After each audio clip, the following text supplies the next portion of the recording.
Hari Om class. Welcome to the online GBPS English literature video class. Let us continue our topic, the Kingdom of Fools, where we was the king to worry about it. टिक लगा पा रहे हैं आप लोग, देख रहे हैं। चलिए आगे बढ़ते हैं। हाँ, बात चल रही थी स्टैकिंग की। Stacking impaling of the criminal. उस क्रिमिनल की फाइनल इम्पैलिंग की तैयारी हो रही थी, लेकिन अचानक से यह राजा के मंत्रियों ने यह पाया कि वह अमीर मर्चेंट बहुत ही दुबला पतला है, इतना दुबला पतला है कि वह स्टैकिंग में ठीक से उसका बॉडी फिट अप नहीं हो पा रहा है।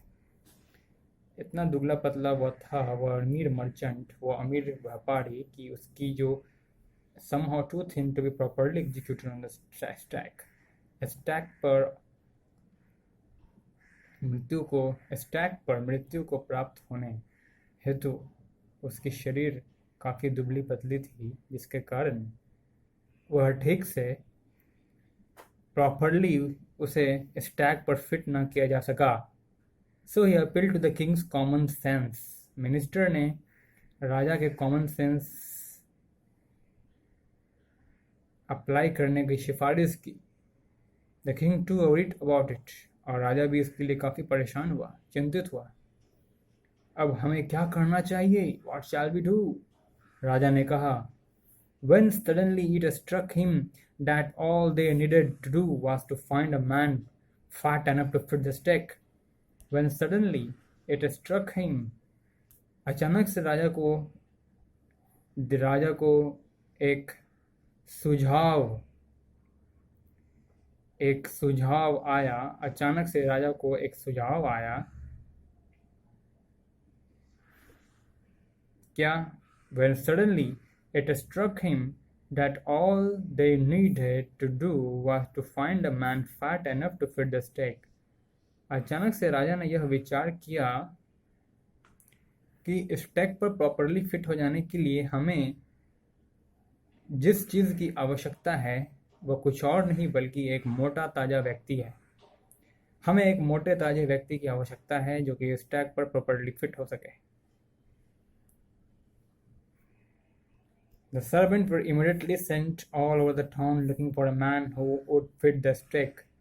अब फिर राजा ने अपने नौकरों को पूरे शहर के इर्द गिर्द छानबीन करने हेतु भेज दिया। राजा ने अपने सारे नौकरों को शहर के चप्पे छप्पे में छानबीन उस एक मोटे ताजे व्यक्ति की खोज के लिए भेज दिया। तुरंत वो मोटा ताजा व्यक्ति जो कि उस स्टैक को प्रॉपरली फिट कर सके, जिसका शरीर उस स्टैक पर बढ़िया से फिट हो सके। And their eyes fell on the disciple, और फिर उन राजा के उन नौकरों, राजा के उन गुलामों कहो या फिर नौकरों कहो, राजा के उन सहायकों की आंखें फिर किस पर पड़ी? उसी गुरु के डिसिपल पर। वो गुरु का वो शिष्य जो कि गुरु की बातों को अनसुना कर वहीं राजा के दरबार के इर्द गिर्द ठहर गया था। क्यों ठहर गया था? Because the city was so cheaper in terms of any types of commodities. क्या वहाँ पे benefits, what were the benefits by which he was greatly influenced? क्या था? मात्र ₹1। क्या था वो? A Kannada currency. That was a Kannada currency, that is duddu. एक डुडू में आप क्या क्या पा सकते हो? वहाँ की मात्र एक डुडू में आपको हर प्रकार की, पहले प्रकार की जो कमोडिटीज़ थी उसकी जितनी प्राइस थी ठीक उतनी ही दूसरे प्रकार के कमोडिटीज़ की भी वही प्राइस थी।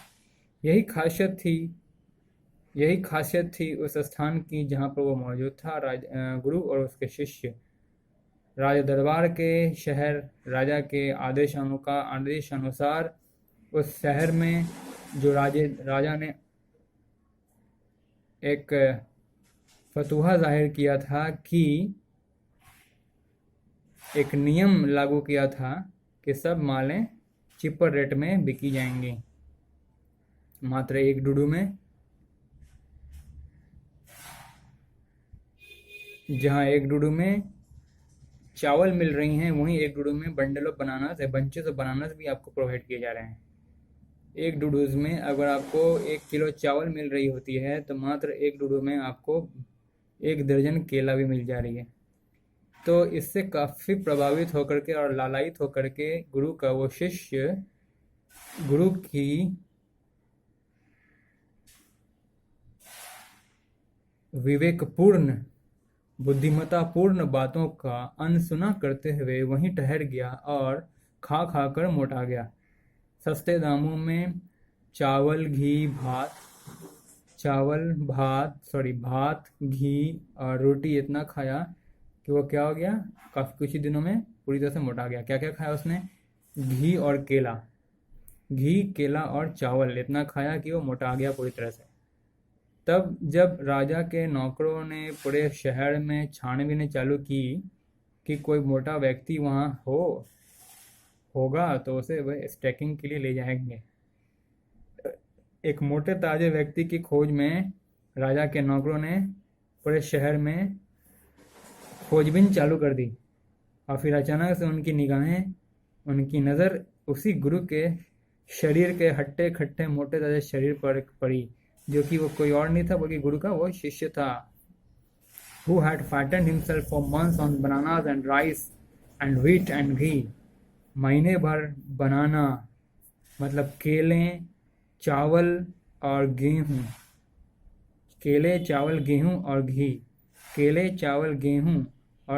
महीने भर खाकर अपने शरीर को उसने मोटा ताजा कर लिया था। तो नौकरों की नज़र उस पर पड़ी। अब क्या होता है?